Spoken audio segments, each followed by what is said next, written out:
저 솔로인데요 이렇게 되어 있네요. 뭐 이 기자 솔로인 거야 뭐 우리가 다 아는 얘기인데 네. 공개 구원하는 겁니까? 네, 제가 사실 결별 사실 여기서 한동안 많이 발표를 해드렸는데요. 네. 사실 그 얘기는 아니고 저 같은 솔로는 괜찮지만 사실 솔로도 아닌 분들이 이렇게 저 솔로인데요 이런 말 하고 다니시면 굉장히 큰일이 납니다.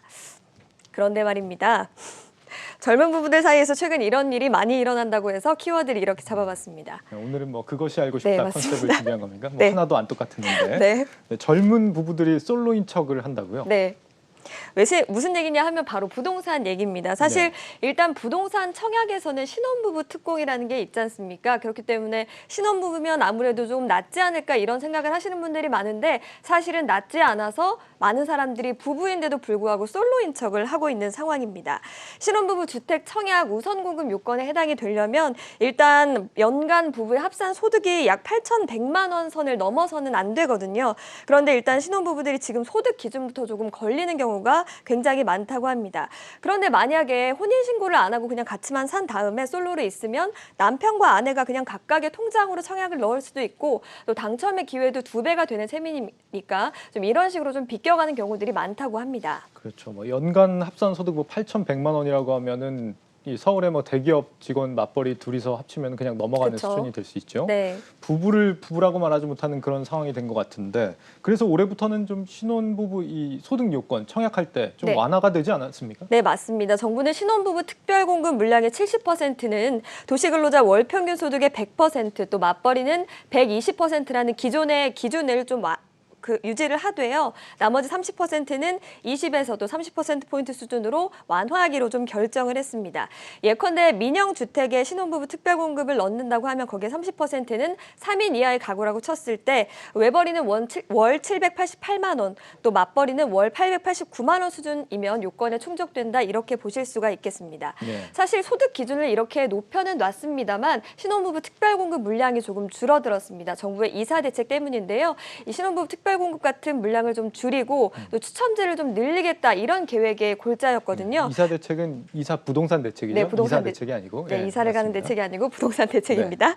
네, 어떤 목적인지는 모르겠지만 이런 이사 가는 대책 아니고 이사 부동산 대책이 또 더 결혼할 이유를 좀 없게 만든 거 아닌가 하는 생각도 저 스스로는 좀 해봤습니다. 아무래도 뭐 새집이 적은 상황에서 계속해서 뭐 모두의 욕구를 다 충족시켜 주려다 보니까 이런 상황까지 오게 된 것 같은데 네. 이제 부동산 문제를 해결하지 않으면 뭐 결혼을 할 수 없는 이제 그런 상황까지 오게 된 것 같아요. 이 기자 같은 경우도 뭐 사실 집 문제 때문에 결혼 안 하는 거 맞죠? 아니, 남자가 없어서 못하는 거고요. 아, 그렇습니까? 집은 있으니까 좀 남자를 구하고 있습니다. 아, 집이 있습니까? 네.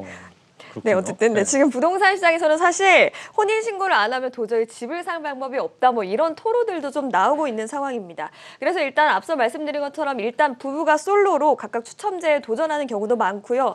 또 각자 집이 있는 경우에도 혼인신고를 피할 수밖에 없는 사연들이 좀 있었습니다.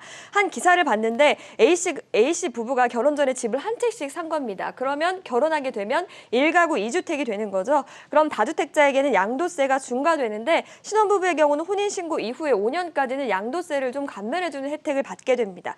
그렇기 때문에 집 팔기 좋은 시점을 좀 고르느라고 혼인신고를 미루고 있다, 늦추고 있다 이런 기사를 보면서 좀 대단하다 이런 생각들도 좀 해봤습니다. 네, 결혼 전에 뭐 각각 집이 한 채씩 있는 부부라고 한다면 굉장히 복받은 부부가 아닌가 싶기도 한데 네. 이런 세태가 반영된 거지 요즘 실제로 결혼도 많이 좀 줄고 있죠. 네, 저나 앵커뿐만 아니고 여러 사람들이 좀 결혼을 많이 안 하고 있는 것 같습니다. 네. 실제로 통계청에 따르면 지난해 혼인신고 잠정 집계 건수가 21만 3천 건을 조금 넘었거든요. 그러니까 통계를 작성했던 1981년 이후 최저치를 기록했다 이렇게 보시면 되겠습니다. 기존에도 뭐 결혼을 안 하는 세태는 있었습니다만 이런 부동산 관련 정책들 때문에 피해가기 위해서 이렇게 더 결혼을 또 혼인신고를 하지 않는 것으로 좀 파악이 됩니다. 그런데 사실 혼인신고를 안 하는 거는 양반이었고요.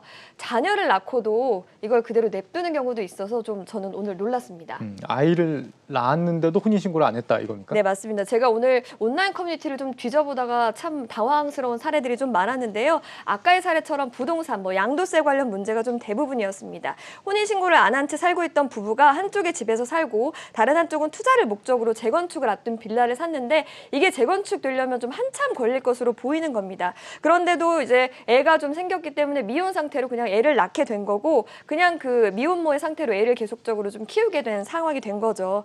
이렇게 집 하나 갖기 위해서 부부는 물론 자식까지 가족 모두를 좀 와해시키는 이런 정책, 구호뿐이 아니라 정말 실질적인 대책이 필요하지 않나 이런 생각을 해보는 사례였습니다. 네, 사실 지금 뭐 서울의 집 자체가 부족하다고 보기는 좀 어려울 것 같고 아무래도 좀 투자 가치가 높기 때문에 이런 일이 일어나는 거겠죠. 네. 결국엔 이제 소득의 문제일 것 같은데 이 노동 소득이 부동산으로 버는 수익보다 좀 높아진다면 이런 문제는 좀 사라지지 않을까.